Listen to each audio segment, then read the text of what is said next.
empowering them to make investments wisely and secure. So this is what we're trying to build our brand. This is the philosophy. We're trying to build the brand on the law of reciprocity. We're trying to help them understand finance, which in turn will reciprocate maybe in future. So we are in it for a long game, not a short of it. So that's how we are building the brand. Yes, right now. Great, great. So now I come to Dheeraj, who's obviously working in the digital public infrastructure domain with Protean. You mentioned a couple of interesting initiatives that you've taken, and especially want to dwell a little bit upon the customer discovery journey through LLMs, right? Basically, how that is translating into actual customer acquisition and retention, how it can be used. Maybe their process starts with ChatGPT and the AI tools that are there, and maybe you can throw some light on that. So what we have observed is, and I'm sure it's true for most of you sitting in the room, the consumer behavior is now slowly drifting, right? Previously, people used to do a Google search. Now maybe they are asking a ChatGPT or Gemini or Claude or Llama, whoever, right? So what this essentially means in marketing terms is the discovery traffic will more or less be gone and it will be eaten up by LLMs. Now, what we are trying to do at Protean, because we are into the DPI space and accurate and relevant information matters to us a lot, what we are trying to do is we are creating content which is LLM friendly, number one. Number two, which is kind of conversational in nature because the LLMs tend to pick it up better, and of course with higher domain authority and all, it does.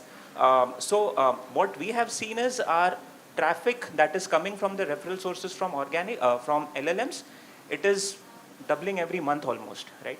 And also the fact that the pages are getting cited or the conversations that are coming, I mean, it gives us a fair idea of what people are searching on LLMs.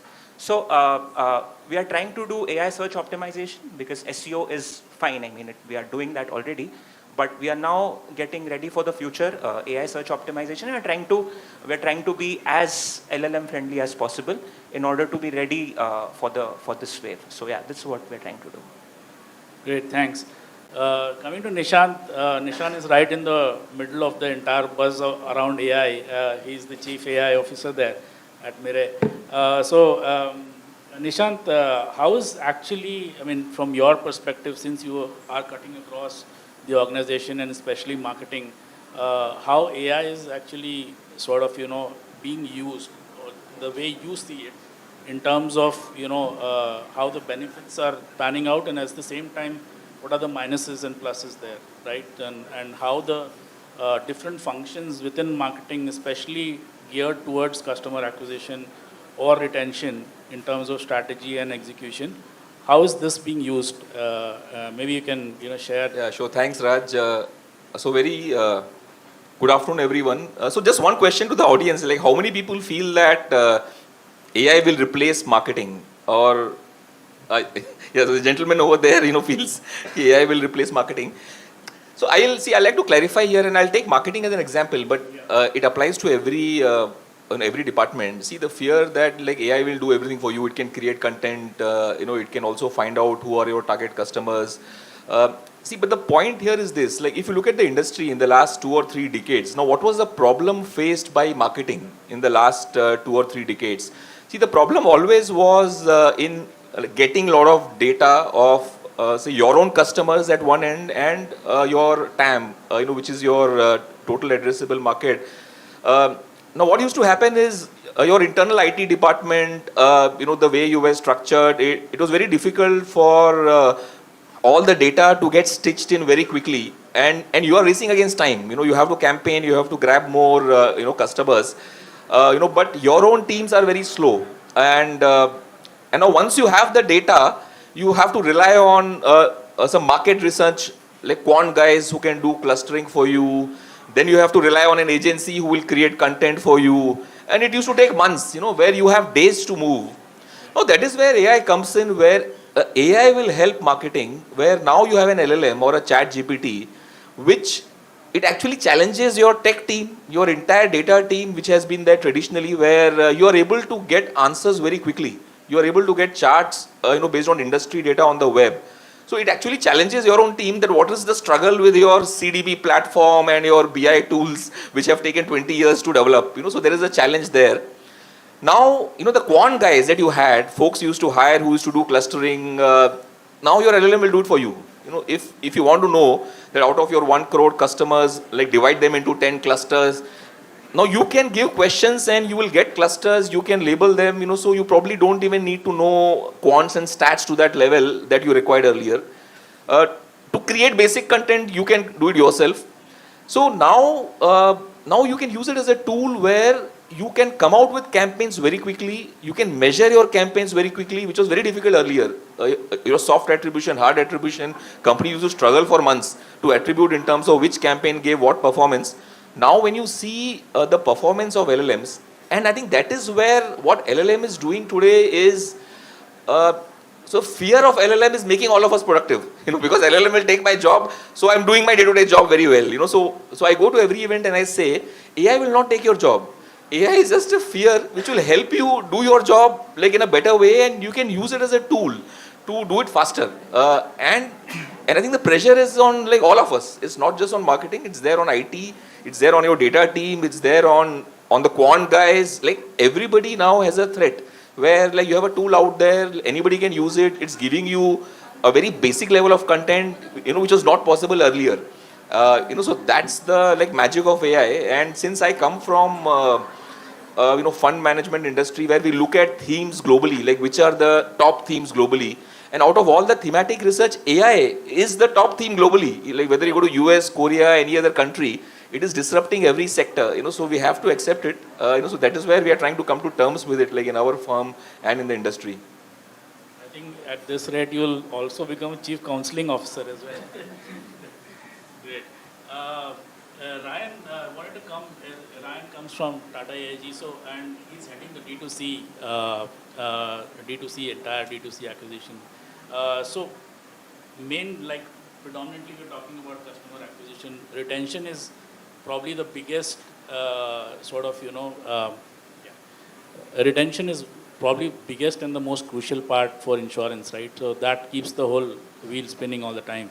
So maybe you can, give us some, initiatives and some thing how you are actually using the tools and techniques or the processes to get the retention going. Yeah. Good afternoon, everyone. Yeah. So absolutely, retention is huge for the industry. It's even more important for a D2C channel because you work on a long-term retention model. Basically, that's how you earn. But again, just kind of echoing the thoughts that we already sort of heard, right? I think it's a lot to do with understanding your customer. We talk a lot about using data and therefore personalizing communication, personalizing the journey, so on and so forth. But I think somewhere, and especially teams like ours, which are driven by performance per se, need to get off Excel sheets, need to get off the, and understand the customer, understand the user a little better so that there's context in the communication, there's context in the messaging, and so on and so forth, right? And I'll give you a very simple example, okay? This is something I live every day. When I go to my office canteen, I just walk up to the guy, pay 15 rupees, and there's a cup of black coffee. There's not a single word exchanged with him. Okay, that is peak know your customer. I don't have to say anything. He doesn't have to tell me anything, right? Can we replicate this in journeys, in renewal journeys, in retention journeys, or even acquisition journeys? We all try to. Whenever a customer comes, we always have a recommended card, which we think is recommended for them, right? Based on a certain cohort, based on a certain set of data, etc., etc. But we're not quite there yet, right? And there are several factors why that doesn't happen, and something that we are, actively working on. The first thing is data is not often stitched together. We were discussing this right before we came, right? Data sits in silos. So stitching it all together is a task in a lot of companies, because they've been built in a very different way. The systems are built differently. Once you've crossed that and you you get a little, Hold the mic closer. once you've gone past that stage, the next step is making sense of the data. And especially in an industry where you've got intermediaries, the data is not necessarily clean. Once you clean all the data, you'll be left with 1/10 of it. Right? So what do you build your models on in the first place, right? So today I can't say we've solved anything. Okay? We are on that journey. We're on that journey to bring it all together, making sense of it. And hopefully, if we listen well enough, we'll probably be able to get to a very personalized experience for our customers. Great, great. Coming back to Abhishek, you mentioned that you're building event IPs. Yeah.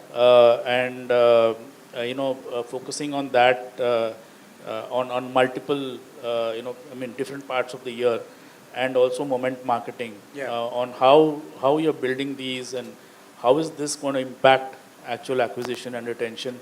Maybe you can share your thoughts on that. Yeah, sure.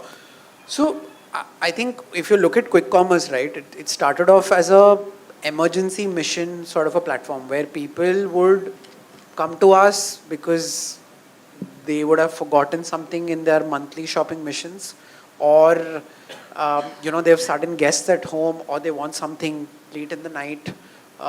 So we started going deep into something called as the category entry point theory, right? It's something that Byron Sharp has come up with in his wonderfully written book on how brands grow.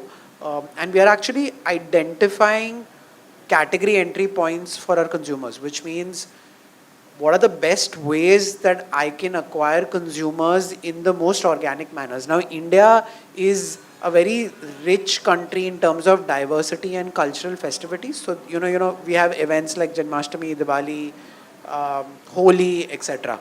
These are potential avenues where there is a lot of tailwinds in the sense that consumers are looking to shop. So, can you be the top of mind brand? So over there, I don't think linear marketing sort of counts, right? You have to, there's a lot of noise around every brand, everyone is trying to reach out to you. So the conversation then becomes is how can you disproportionately stand out, right? So we try to build our method through just breaking creative clutter, doing, obnoxiously crazy campaigns, right? Sometimes just standing out. The other piece is, can you create events, right? Which is, pets is one of the fastest growing categories. So can you create an event around pet care? We've launched a lot of initiatives where we distribute shelters, for example. It's a very organic way of getting consumers to also eventually start shopping on the platform for pet care, right? So Friendships Day, can you start thinking and creating events?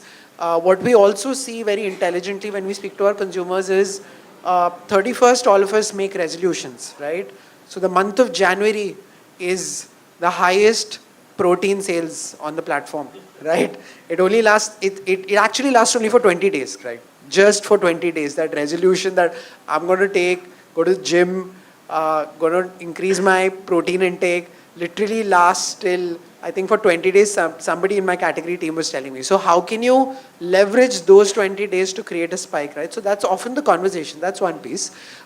More and more, I think marketing is also becoming very push-based, right? I think we are surrounding the consumers, cookie targeting, etc. All of us in this room have also been targeted by ads. We've gotten irritated by those ads as well. So we're increasingly asking our questions, is there a better way to do it? Influencers sort of flow in beautifully over there, and we are sort of piloting interesting projects in that area where today as an organization, we have more data on influencers than an influencer marketing agency has, because the minute we go to a particular influencer, we know the kind of spike he's bringing, the kind of uptake he's bringing in particular categories. So, we're very well placed on scaling that playbook today, and that's something that we're trying to experiment quite deeply into. Great, great.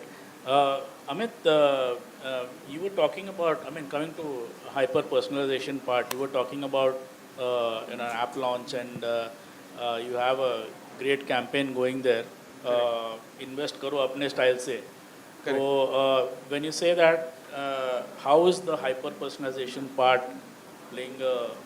How did you kind of orchestrate this entire campaign, and how do you think on a longer run in terms of acquisition and retention, that's going to play a big role? So before explaining this campaign, let me just take you a little back. So in a BFSI industry, the campaign is very from manufacturer's perspective. So you'll hear a lot of terms about multi-asset allocation, blue chip, which financially illiterate consumers may not understand at all. And as Abhishek spoke about how brands grow, Byron Sharp, I'm also a big fan of his.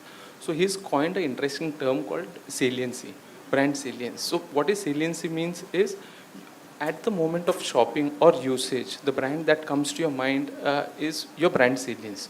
So how do you build brand salience in an industry which is so cluttered as well as complicated? So the best way is, and a lot of people use and talk about customer centricity without actually doing customer centricity. So we said we'll talk the language of the customer so that they understand. And how every customer is unique. If you look around, people sitting in this auditorium, everybody is dressed differently. So their dressing style is different. Their hairstyle is different. So similarly, the fingerprints are different.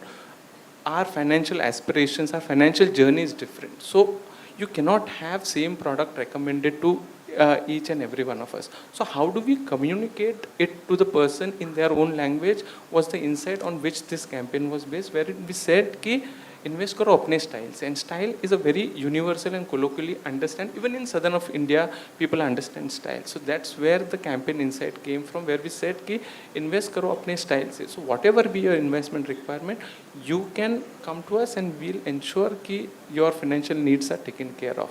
So this is what we told about personalization or hyper personalization, where your financial requirements would be tailored to your personal requirement. So that's what we meant when we launched this campaign call, which has resonated very well with the audiences. Awesome, awesome. Coming to Dheeraj, taking one step ahead on what Amit was mentioning on hyper personalization, you were saying on the behavioral insights and behavioral analytics that sort of playing a big role out there as well. And you also done an initiative in the past, basically in the context of shadow testing, right? So how can you just, for our audience, can you take us through that entire initiative and how, different verticals and different marketeers can actually, leverage that, Sure. So we actually did this in one of my previous organizations. That was for a forex card, right? That was for a forex card, correct. So shadow testing is a concept essentially well known to tech guys, in which you create systems and in parallel and you run them in stealth, and you don't, you just test performance of one system against the other, right? So we flipped that concept and we applied it to marketing. So what we essentially did was we created some unbranded Instagram page, and we started pushing travel related content on that page just to get that travel related knack, right? Then what we did was we created different audience segments, because we all know, right? So when we go to ComScore or any other planner that we have, we just get to know that this audience might be interested in category 1, 2, 3, 4. So we created multiple categories like travel, fitness enthusiasts, tech, sports, e-com, etc., and we layered it with international travel as a interest category. And we started running unbranded ads, and we created a landing page as well, in which we created a wait list. Of course, with the thing, we disclosed it very openly that this is still work in progress, etc., etc. We just wanted to test the response. The results that came in of this campaign, they were just mind-boggling. So what we did was, we obviously understood the CTRs, we understood the waitlist pattern of each audience segments. We also understood the time spent, the creative engagement, etc., and basis this multiple testing format, we arrived that, okay, for the big launch, we would go ahead with audience 1, 2, 3 as a major thing. So what this essentially did was, it's just like going to a mall or going to a shop and trying out clothes before actually buying them, right? So the kind of response that we got was amazing. And the campaign launch was also very successful because we spent some amount of money in doing shadow testing, and the results were great. And I would encourage all of you to even try it, because some of the assumptions that you may carry, they might be proven wrong if you do it in this way. So yeah. Wonderful. Just wanted to, pick a little bit more on the AI part, Nishant. You mentioned how about AI replacing marketing, but what about humans, right? So the bigger question now is that across the board, across functions, especially let us keep in the context of marketing and the functions within that, or the sub-functions within that. You already touched upon that, but if you can sort of elaborate a little bit. No, so it's good that you invited me in this panel, because see, people talk about AI, but they don't ask the AI guys about what is AI, and hence people don't understand why AI is important. See, why AI is important is because the problem today, understand the problem today. See, problem today is not a problem of few, it's a problem of plenty. And I think he mentioned, like in our younger age, when we were students, like I see some students here. So at that time, there were very few TV channels. There were like very few apps.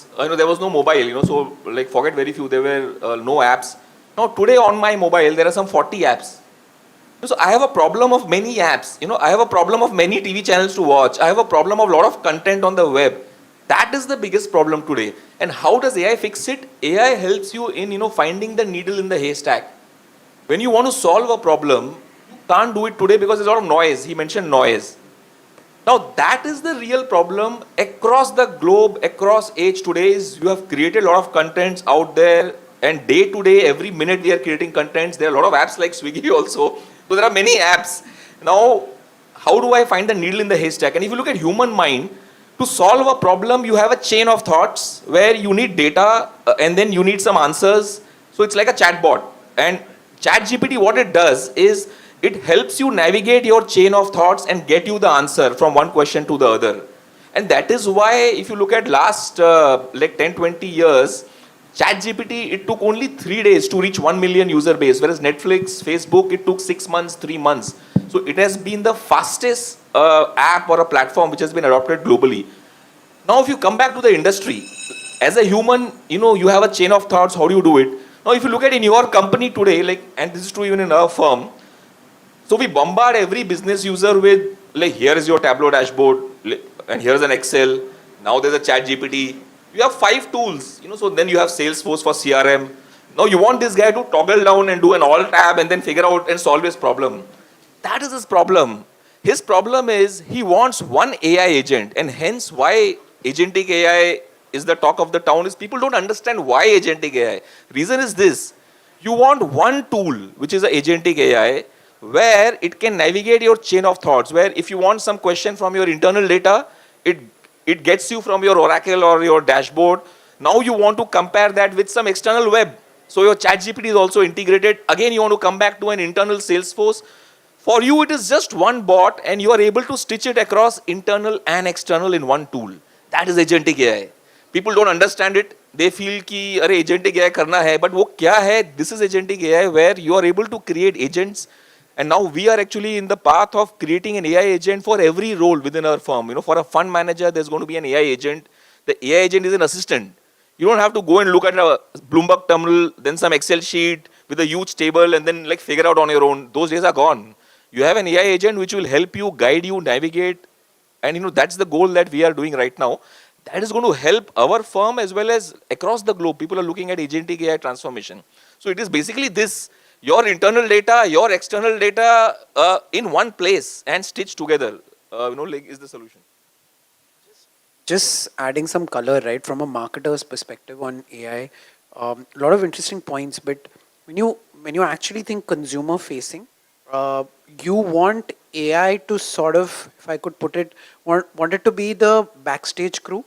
You don't want it to be the showstopper. You don't want to give consumers a feeling that there's an algorithmic footprint, right? It has to be human touch. So I think he said it rightly, right? I think AI needs to become the backbone of your hyper-personalization journey of how you're going to do it, but the final output needs to be very human, because I think everybody sitting in the room over here, they don't want to feel like they're talking to an AI, right? At the end of the day, they want to talk. You need to have that personal touch, and I think that's the subtle difference or the fine line that most companies will have to walk. No, very true. So AI is an assistant which is going to empower you and uplift you. And he said very correctly, AI will never replace any human, but AI will uplift you. AI will solve your problem of toggling across various tools. You anyway have some 40 apps on your mobile. In your office, you have some four different things to look into and then figure out what you have to do. AI will help you navigate your chain of thoughts. For people who have used AI, I think they can understand what I'm saying. So if you use it, you'll realize the art of the possible. You will force your internal team also to integrate, create an AI agent. So I think the business needs to demand that from your IT, AI. Everybody has to pull up their socks and build it. Great, fantastic. Ryan, in this context, like, in your case, which is completely D2C, the entire customer journey is end-to-end managed on the platform or on the I mean, there's no intervention at all. There's no human intervention at all. So I'm sure that's a big, I mean, you will have a lot of learnings out of that and how you sort of manage that journey or how you transformed that journey or created that journey for Tata AG. So maybe you can share some thoughts on that. Sure. So just one point, that there is assistance, but of course when a person drops off and so on and so forth, right? There are certain LOBs that are driven by assistance, like health insurance. It's almost required, right? But yes, I mean, I think when we're designing those journeys, every LOB, every business is going to behave very differently. The consumer, the same consumer is going to behave differently when they're buying car insurance, travel insurance, health insurance, right? Very, very differently. Travel and motor being a mandatory insurance, it's going to be more push driven. They're going to be more here and now. It'll replicate e-commerce a lot more, right? When we've done propensity models, the biggest indicator for purchase is time to expiry for motor insurance. So they wake up only at the last minute, right? Health is a completely different ballgame. People spend a lot of time researching. They ask a lot of questions. They need someone to talk to, right? We have a very different opinion. I know a lot of AI conversations that we've been having just now, but we've actually been a little averse to fronting AI. It's a good assistant. Yep. And so the way we are using it is a good assistant to understand what the consumers are saying. So we've put artificial intelligence to tell us what is the sentiment, what other competitors are they talking about, what are the problems, what are the friction points through a contact center conversation, or even in their journey, where are they getting stuck and so on and so forth. But putting it straight up, especially in a regulated environment, no. We're not going to do that because it'll get us into trouble and these things are absolutely stable. But yes, it's a journey. I mean, you keep looking at... Meaning hand-holding is a very important part of insurance. Hand-holding, again, hand-holding is important. Actually. Yeah. With health, absolutely. Yeah. With travel, no. 90% of them don't want to be called. They don't want to be... They don't want any kind of interference. They know what exactly they want. They'll finish their journey. DIY. DIY, absolutely. So it depends a lot on the LOB, and you'll see different avatars of the same person across, right? Depending on the need state, of course. We obviously optimize, and I'm sure all platforms do that regularly, depending, because we don't give the customer all options. That's a principle we always run by, because we believe, just like he said, right? The noise and the clutter, it creates more problems. So we minimize the options. That takes the customer through faster in the journey. Great. So just to conclude the session, one quick pointer from each one, if you're looking towards the future in terms of customer acquisition and retention, one pointer quickly, what you see changing or what you see coming. Abhishek? I think because we spoke a lot about AI, I'll probably speak in the context of AI. I think you can do personalization and drive hyper relevance at a scale that you could never do before almost one-to-one. It's something, it was very theoretical. We used to always speak about this. I think today it's actually possible. And not just from a marketing comm standpoint, but across the funnel, right? Which is from your in-app to even showing the consumers what he should see, highly hyper-personalized, curated. I think that's what's going to define the next few years on how companies adopt that and make it relevant without it coming across as irritating or too intrusive. I think that's the fine line that we'll have to walk. To ensure user acquisition, you'll have to expand the market. It will be like a blue ocean strategy, especially for our industry, which is very underpenetrated. So, and it is limited only to metros and top tier 3 towns. We'll have to look beyond metros and top towns and expand the markets. And financial literacy and education is the route that, and mass marketing is the route that we need to take to acquire more and more customers in our category. Dheeraj? I would drift away a bit and just would like to talk about AI in the sense most of us fear AI, right? Or at least the marketers, it's writing content, it's doing this, it's doing that, etc. So I would just like to say that treat it as a enabler and a force multiplier, and just keep your customer in the center. And with AI as a force multiplier and an enabler, the sky is the limit. Yeah. So be it acquisition, be it retention, be it engagement, anything is possible. Just ensure that customer is in the center and you're treating it as an enabler and a force multiplier and not as a threat. So, yeah. Great. Sure, so I'll not talk about AI because I've already spoken. So I'll talk about, as he said, customer. See, there are two things. If as a brand, if you're doing marketing and you want to be a top brand, every customer wants to feel that they are getting an alpha as compared to the others, their neighbors, the peers. So every customer should feel that I am getting something more. And the second thing is that my relationship is very secure. Now, so as a brand to do that, you need to personalize on a scale of 1, which means like gone are the times where we used to be taught STP, segmentation, targeting, positioning in marketing. There are no segments. Each individual is different. All of us are different. So you need a non-linear platform which can figure out and it can ensure that, every customer feels that like they're getting an alpha and our relationship is secure, by having a platform which is secure, taking care of data privacy. If you're able to do that, you're going to be the #1 brand in any sector. Great. Riaan? I don't know. I don't want to predict what's going to happen, but I'll say this. I don't think in the realm of AI, we've all, as a larger community, discussed and debated enough on regulation that's going to come in. Because right now it's all free, it's all open. And public policy, how is that going to impact all this? Because I personally believe that's going to play a very big role over here, especially as in this country where we send a lot of people out. How is that going to impact labor markets? How is that going to impact careers? I was having a very interesting conversation the other day with someone who said, we've always through our careers been told that you get to a manager role, a leader role, you run a, manage a team of X number of people. But you know what? The IC role is back now with AI. So I don't know how it's going to pan out, but it'll be very interesting times. I think public policy is going to play a big role. Great. Thank you so much, everyone.